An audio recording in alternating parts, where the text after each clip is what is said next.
Peace and blessings, family. I am Chi Vital, aka King Chi, and I am back with another tool for your toolkits.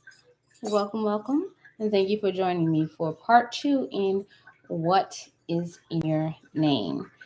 Now, let me say happy Father's Day to all of the kings who are taking care of their families, their children, their mothers, their fathers, their homies, all of that.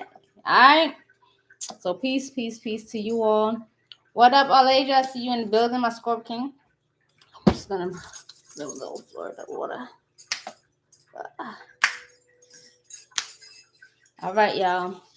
So this is part two. This is the special edition that is directly connected to the work that you all are doing in the Family and Occult College gang gang. So welcome as you tune in. I'm glad to see you here. Peace, Nikki. Peace to Hootie Faye. What up, what up, what up? As y'all tune in, don't forget to thumbs up this video. Make sure you have your notebooks ready. All right. And please, of course, drop some hearts in the chat because y'all know I love the love. And don't y'all worry about me. Mother's going to get her joint tight. So y'all know I never let y'all down. I've been pulling in some information for you all. And I'm going to talk a little bit about that today. All right. So let's go. Firstly, I want to see more of you doing the homework so that I know that I'm not giving you information that is going to go beyond your spiritual depth.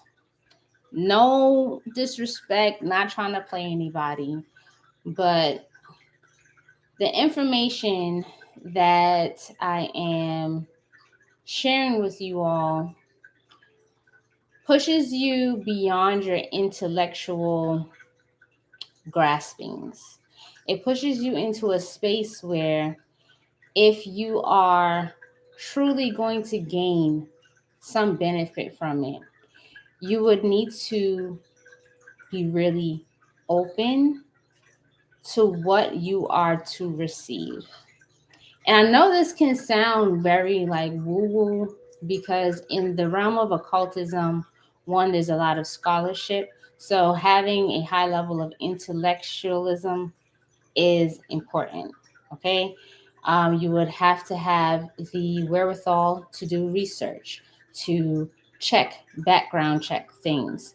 But at the same time, in order to have some of these experiences, which are key components to higher knowledge, you are going to need to also be able to tap into the space of limitlessness and being in the spaces between the figures. Much like, I don't know, everyone may not have seen this movie yet, but Hidden Figures. As I'm speaking to you about numbers and about alpha numericals, right?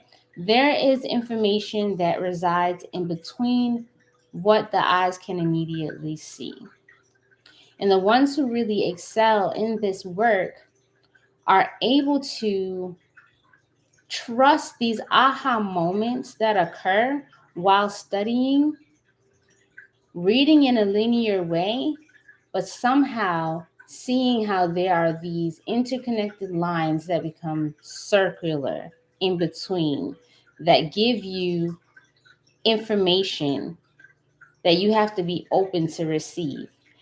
It's the same like reading a truly occult book written through a means of channeling, where there are letters on the paper.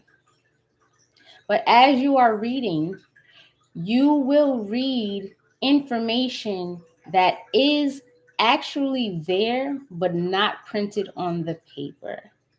And the only other people who will be able to understand this experience and to give you evidence of the gift that you're tapping into are going to be others who have done the same.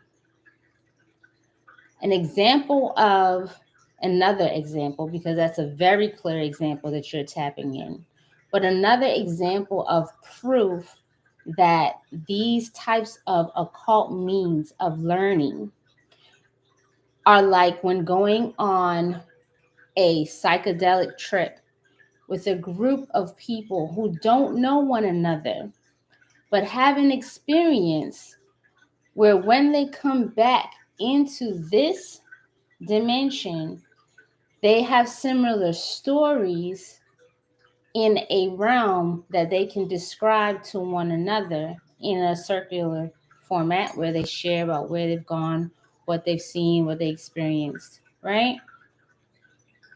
And the whole time, everyone has sat in the same space, but someone outside of it watching, looking in, may not be able to, very much may not be able to even understand or have a clue as to how that's possible. All right, press 1 in the chat if you understand.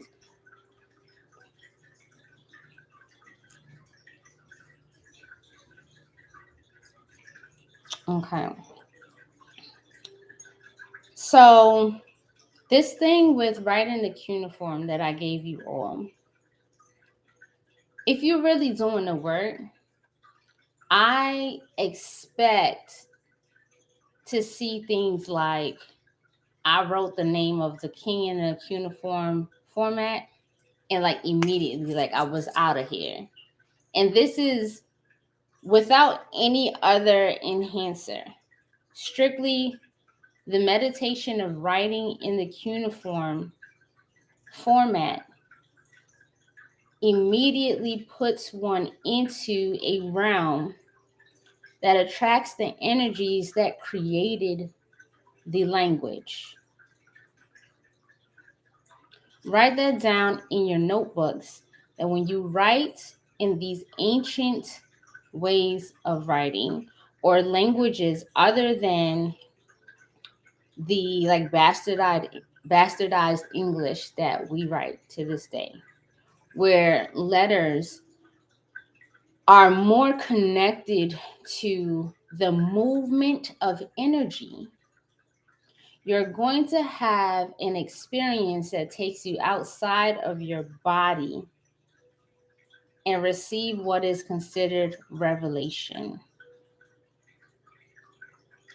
in a very concise way of saying it. When you're writing cuneiform, you're connecting with the energies that created cuneiform. They will recognize that you're writing in their language. This is not something that's happening regularly by regular people. So when it happens, of course, it's a eyebrow raiser as to what is happening.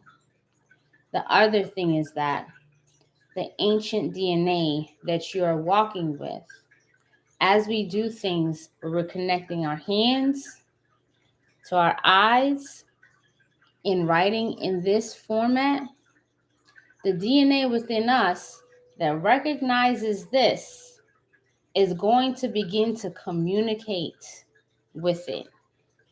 Press 1 in the chat if you start to feel almost like your cells are vibrating after writing the cuneiform.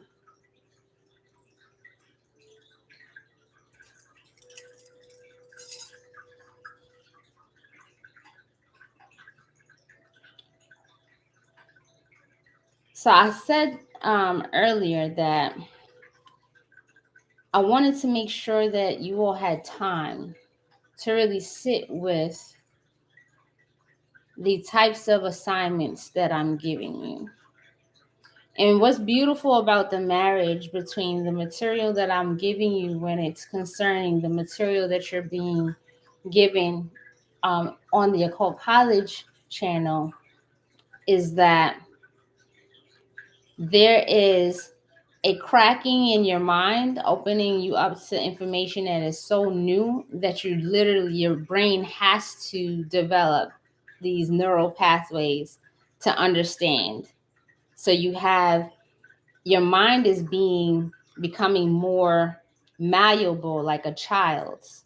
So you're able to learn new information that's actually going to resonate deeper into your understanding and your sense of self because it's so new.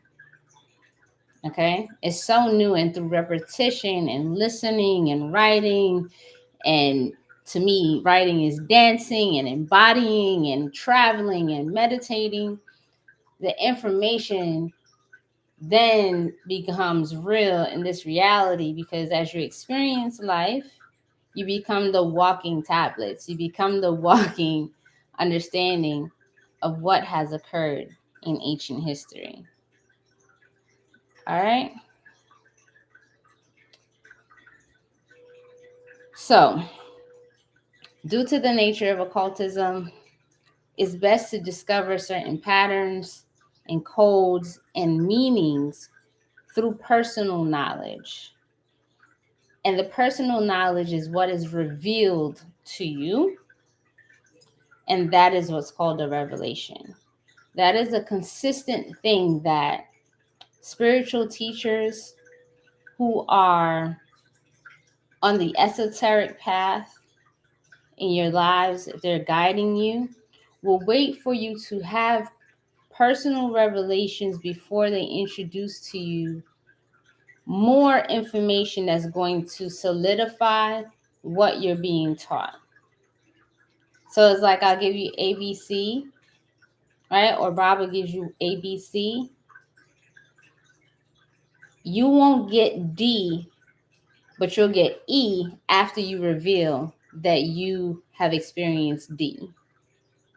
Because the learning includes that liminal space that is here and not here at the same time.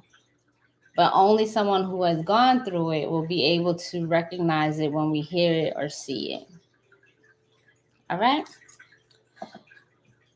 So I did a bit of work, and I'm hoping that you printed out a few copies of this, because part of your learning is playing around with what you have.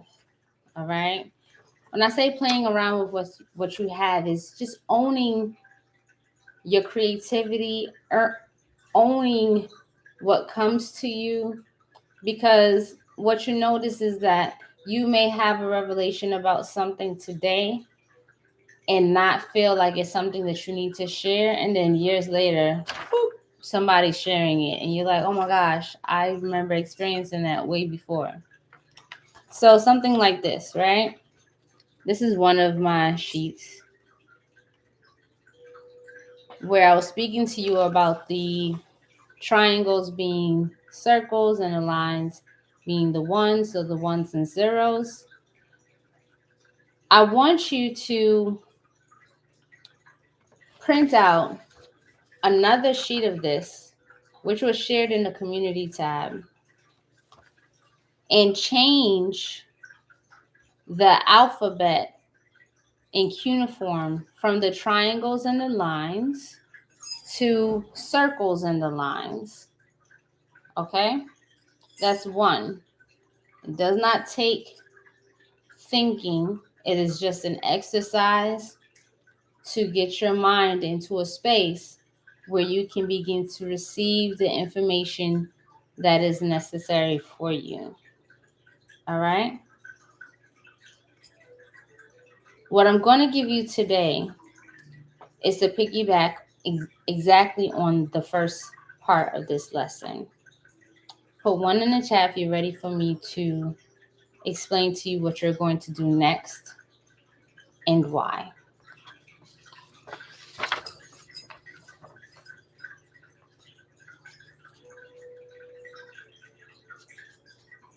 Okay. So the Sumerian cuneiform, right, being base 16, it is still used to this day primarily to measure time, angles, astronomical coordinates, and electronic navigation. Write this down. This is relevant to your travels.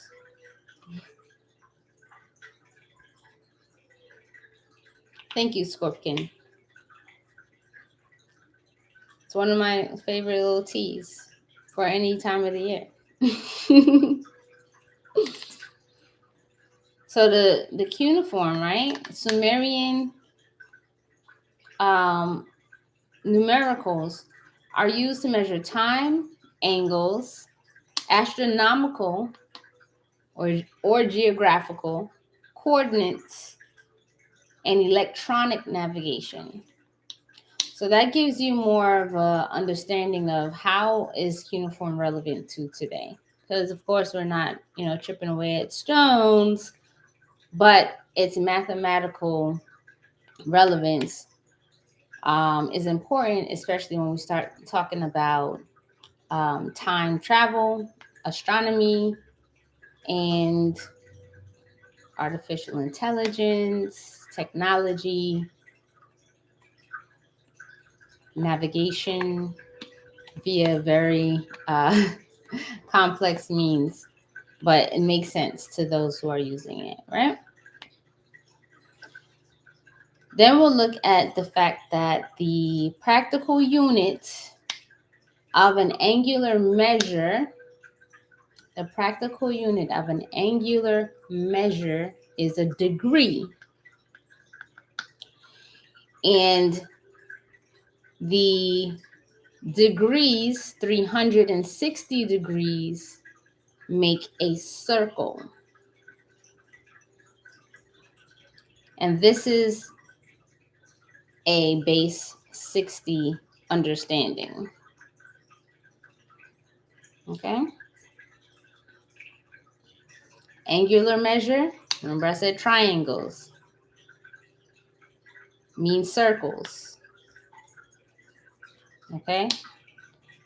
And we understand that the notion of angles and angels are related as to the points of crossing dimension. All right. Now, in studying the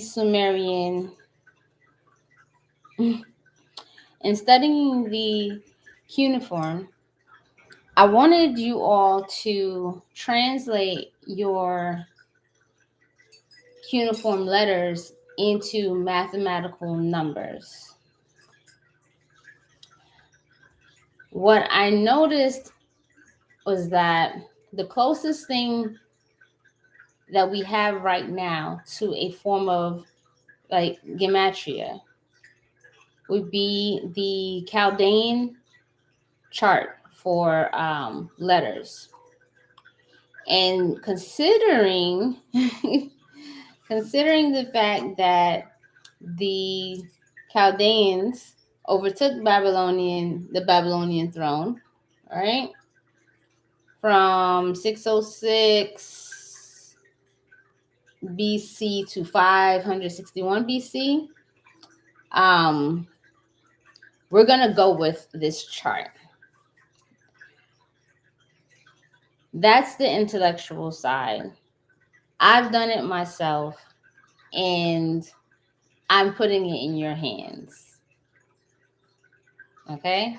I'm putting it in your hands because if you've been doing this work, I know that it's going to have a lot of value for you when you start to translate.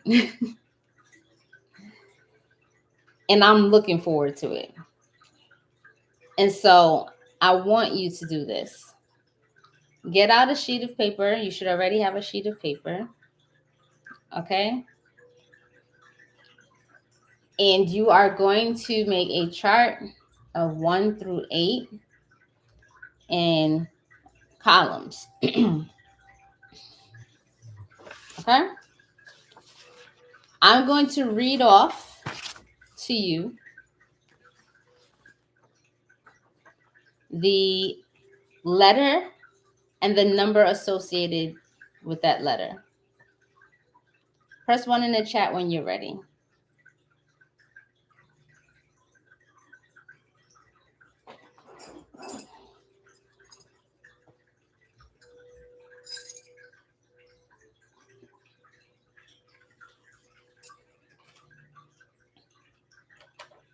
Y'all want mother to draw for y'all? Y'all want me to draw or whatever? This is what your joint should look like.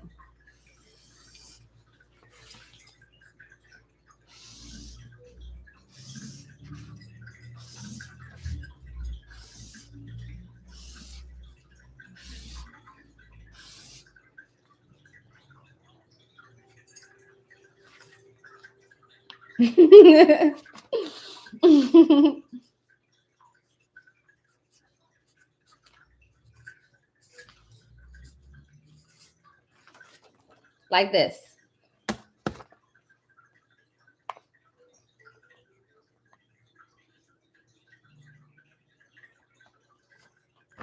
Okay, y'all got that?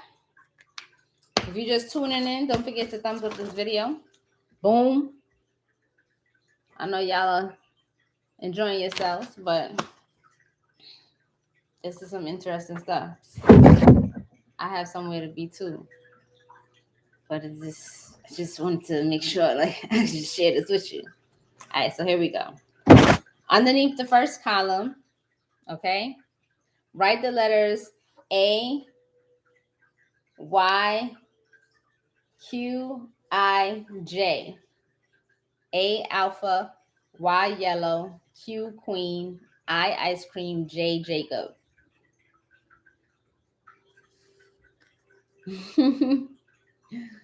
2, B, boy, R, red, K, kite. B, R, K. Under 3, you're going to write G, galactic, C, cake, L, love, S, Slytherin. G, C, L, S. George, Charlie, Larry, Sam. Under 4, DMT. David, mother, Tom. David, mother, Tom. Under 5, EHNX.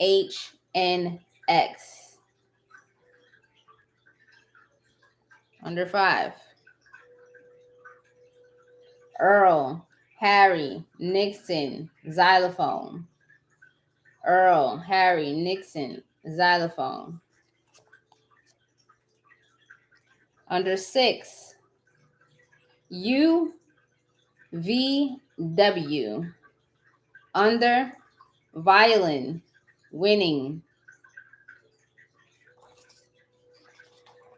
7, O, octopus, Z, Zelda. O, octopus, Z, Zelda. And under 8, FP, F, fairy, P, Peter. F, fairy, P, Peter. All right, family. So here's what you're going to do. Once you have your chart, you are then going to repeat number 3, GCLS. GCLS. All right. Once you write that down, okay, you're going to write your name. Thank you, Scorpion. You're going to write your first name. Y'all are only working with your first name for this meditation. This is a meditation you're doing on your own, and you should do it before there's the live meditation. You should do this meditation once before you take anything. Don't smoke a blunt. Don't take a shroom. Don't take a valerian. Don't take a ashwagandha, whatever. Don't take nothing. Anything. Okay? Just water. Just water. I'm getting excited for you guys. All right. You are going to write your name, your first name, in cuneiform. First, using the cuneiform letters. I know some of y'all are having fun with this. I know I'm not the only one having fun with this.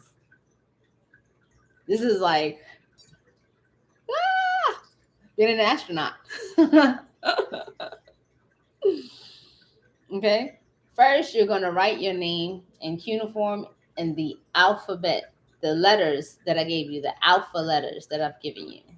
Okay. These, so that we're clear. Chittikee, be clear. Chittikee, don't play games with them. This chart, use this chart. See that? Use this chart. First, you're going to write your name again in the cuneiform letters. Got that? Thank you. Then you're going to write your first name in zeros and ones, like this. You see this? And I'll show y'all that symbol for 10. The symbol for 10. 0, 0. I wish I could do it like this. 1, 2. Okay, that's 10. Or, okay. Number 2. Write your name in ones and zeros, like that. Okay, like this. You have an example. You watching this, you got an example. Okay.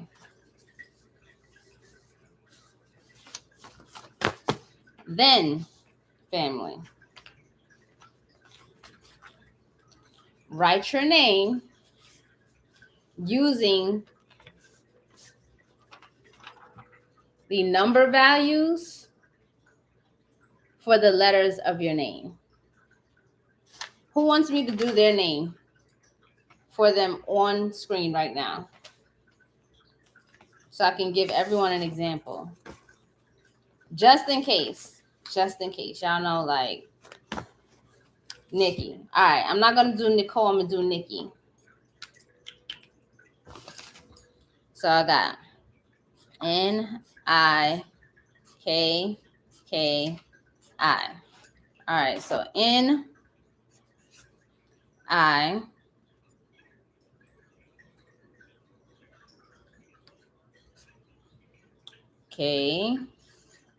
Okay, so that's the first thing, right? 5 1 2 2 1. 5 1 2 2 1. Y'all got that?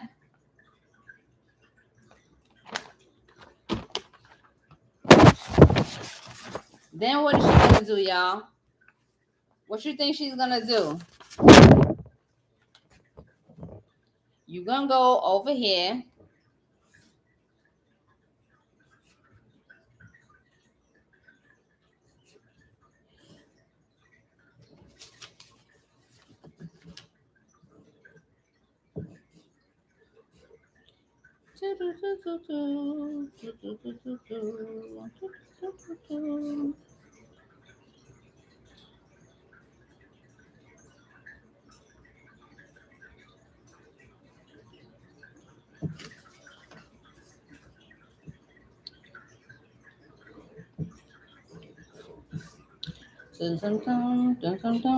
For those of you who are just joining,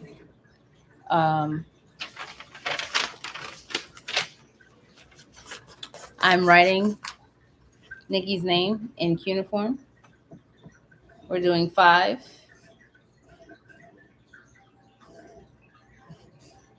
Pardon me, because my joint is bleeding here.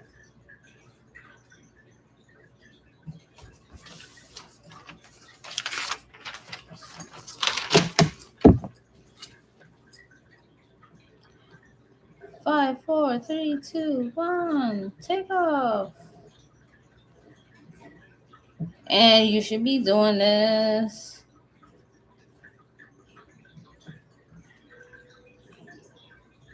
while you already know you're meditating. 1, 5. I keep forgetting how to spell your name. This language don't play. It don't play.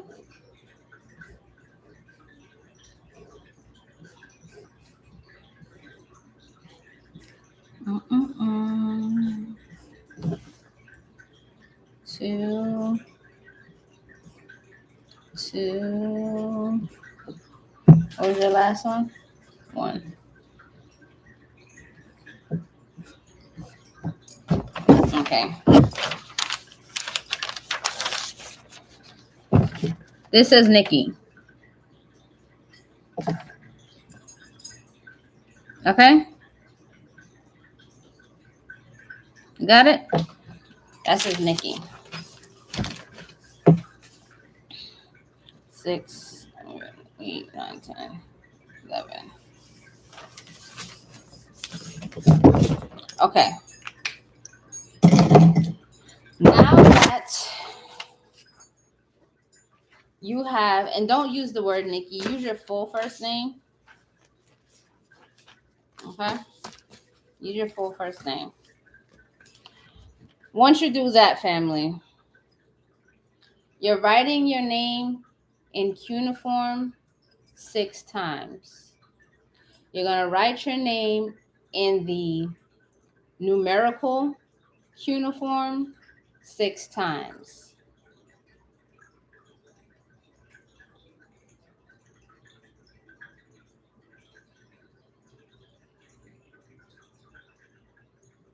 And then you'll say your name the number of times. Yes, you're going to do both. You'll say your name the number of times that the value is. Okay?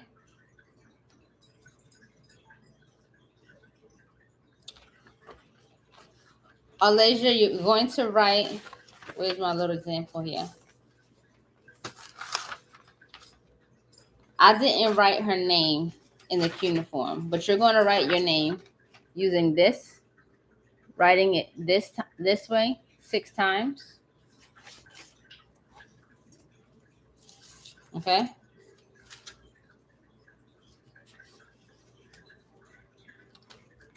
Try to cover up some of this, right? Like there is a lulim in your king's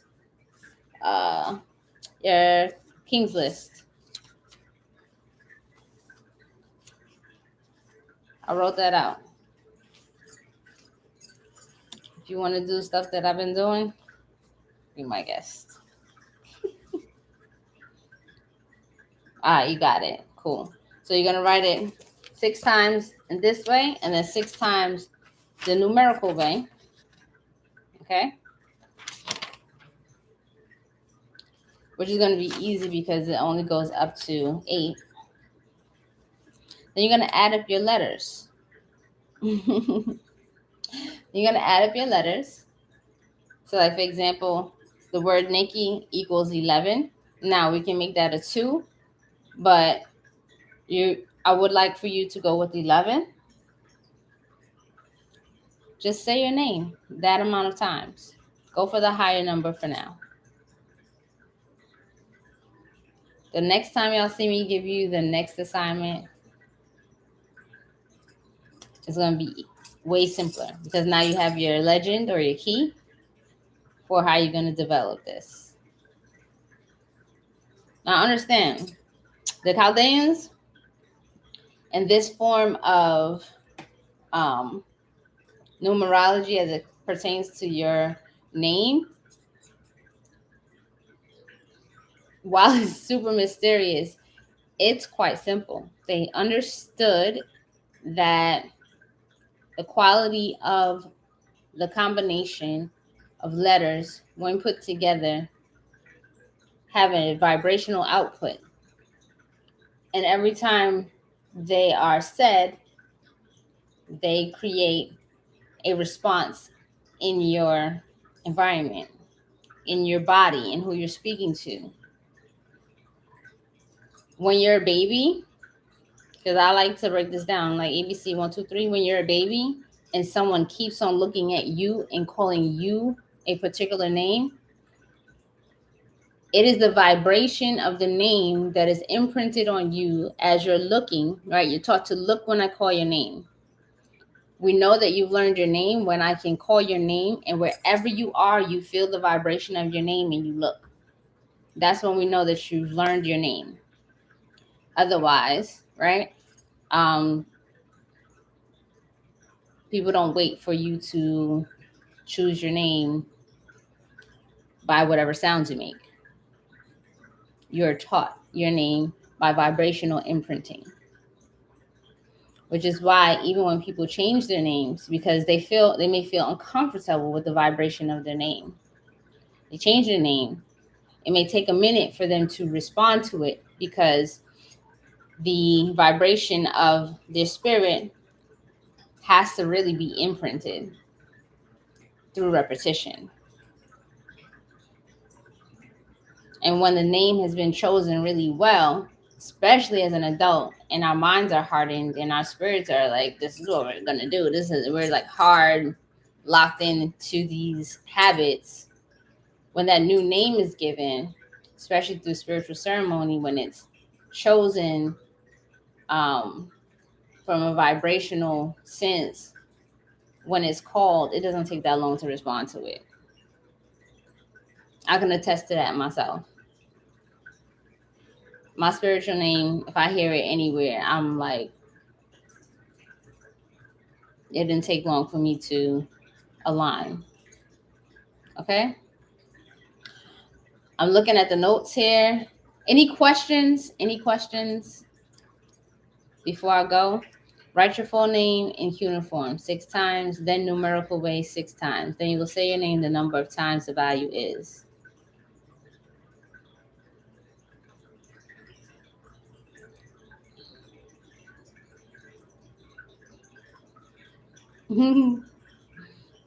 Any questions?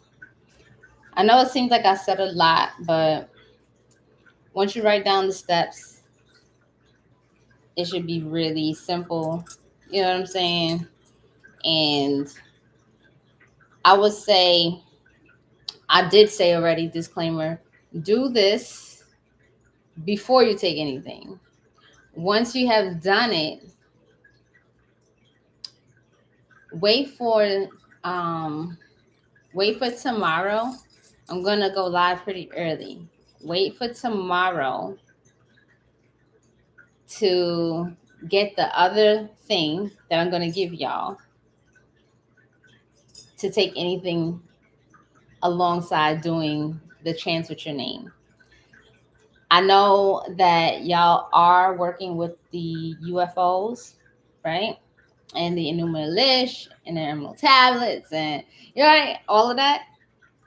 But this is especially dope and necessary for you to activate your self-altering altar. Okay? And for those of you who did the solstice work, this shit is always connected. For those of you who did the solstice work and you still have your constellation on your motherboard, that is something that you can add to your self-altering altar. Okay? Just one thing, not to get it too complicated. Let me see. Donna, is it too late for me to join this session? Nah, it's not too late. You can do the self-altering altar and get a lot from this.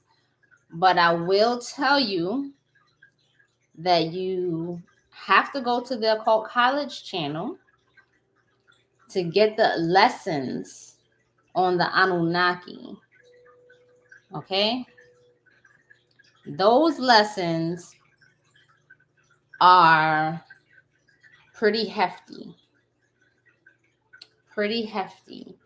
And not just with the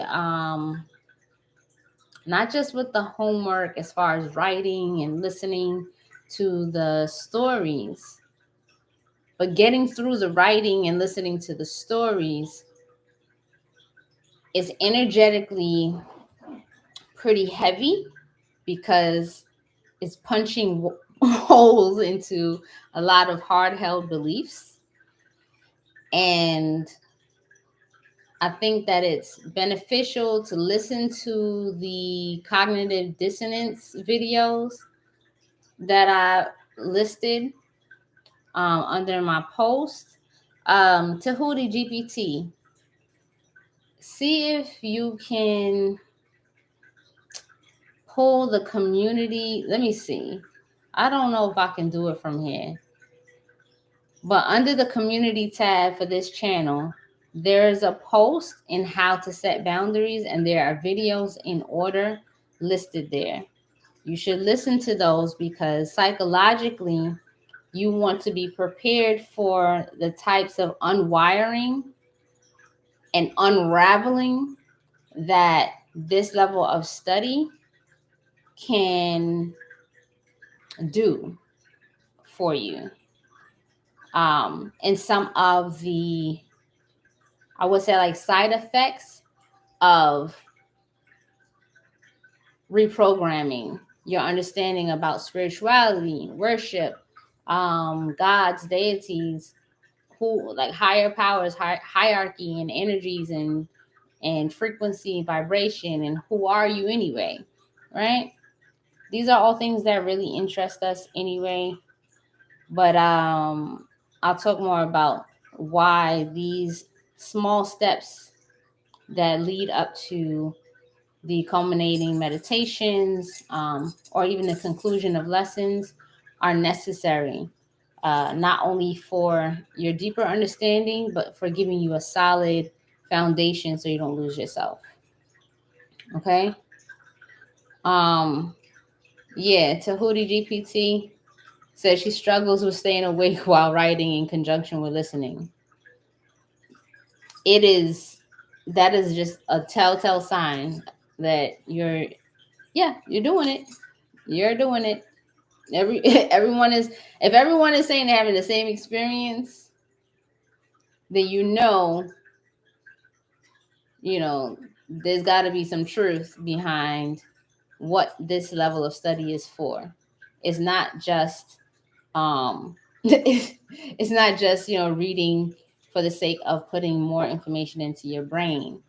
It is truly like take a look in a book, and you can go anywhere. You can go anywhere. You definitely can book a consultation with me.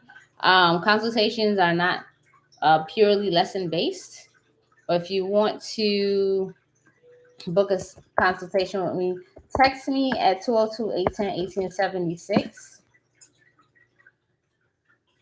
and we can schedule a session.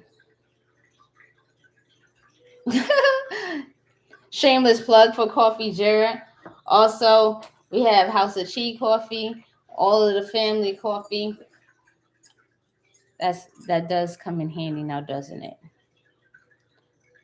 Sometimes you need to fight the sleep, but other times you need to go to sleep, because that's where they're going to show you the hidden figures.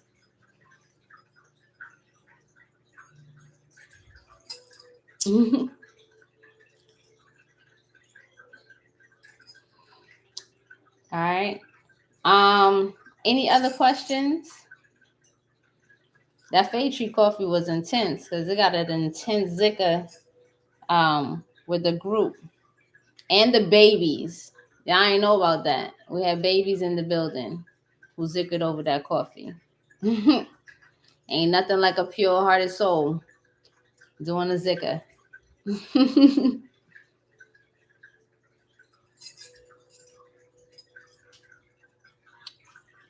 All right, family. So I will see you all soon. I look forward to seeing family June 30th, Friday, June 30th in Baltimore, Maryland for our Fade Tree Foundation fundraiser and gala. I cannot wait to connect with everyone and to share more about the story of who Mama Fabian is, what the Fae Tree organization is looking to do in the future. And I'm sorry, Harriet, you don't live in the USA, but we'll see you soon. We shall see you soon. Okay?